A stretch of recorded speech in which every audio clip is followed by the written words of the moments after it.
ابو بکر خود تعالی جی راضی بید المال نبو رخصتش پیغمبری خواست بو گفت یا رسول الله که تو رخصت بده من بیستانه که هیدی چه مناف بیستان خدا شبه جورس نچو مناف اوی تو نساق بوی اثر نکته و سر و بریته و اگر رخصت بیدی چم سرا بیستان خودم که چه هیه و چنی الویره اینا پیغمبری صلی الله علیه و سلم گفت هر یا ابا بکر ابا بکر یه ناف بیستان خو صحابه که گفت یا ابا بکر گفت بله گفت تو تزانی حوال هویرته خوشتویته محمد صلی الله علیه و سلم نما ابو بکر زی الدوار خسیار بو و قصد باجری کرد قصد مزگفت پیغمبری کرد صلی الله علیه و سلم چی تا مزگفت چد بینید مزگفت یا تجیه مروبه دی بیجی دنیا خریال ویده قلبی یه بری خودت عمر تاخوید و عمری هید بشه هچی بشید پیغمبر صلی الله علیه و سلم یمری دی بی شیری سری ویلیده اینا ابو بکر ایک راست قصد مالا کچا خو عایشه کرد وقتی قصد مالا کچا خو عایشه کردی اینا گوته کچا خو گوته کچا من رخصت به مجور اینا عایشه گوته یا باب خیر به یا باب چوانا یا جور بس تو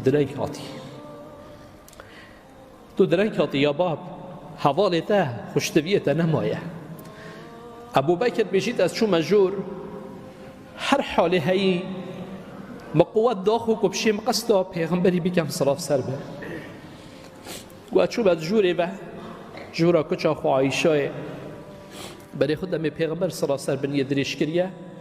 و پاتک یه سر دادای گوته پین من خونادن البرمن قدم من مشکستن گوته قدر خودیه گو اسم قصدا پیغمبری کر صلاف سر بم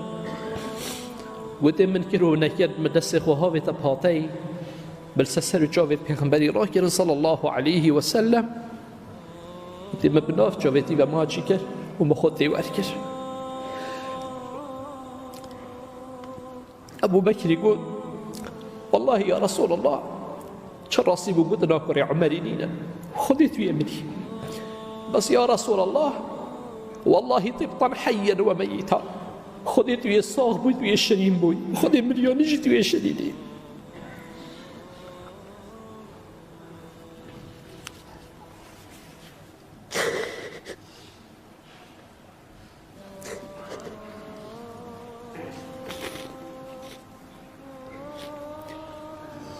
ابو بکر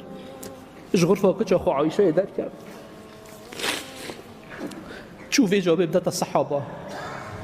كلي برادري هذا منو پیغمبری صلی الله علیه و سلم خدانی نبرچاف بزانی کادی چواد سر دریل گروه دنیای کی چو قصدا منبری کرد منبر پیغمبری صلی الله علیه و سلم 3 درجه بود ابو بکری به خدانا درجه ایکی و چو درجه دویه کرو نکرد دلوی دست ندا که به خودان تل درجه 3 دل نداو چی تجیه پیغمبری صلی الله علیه و سلم همال 3 درجه دوی راوستیا و گازی بسلمانا کرد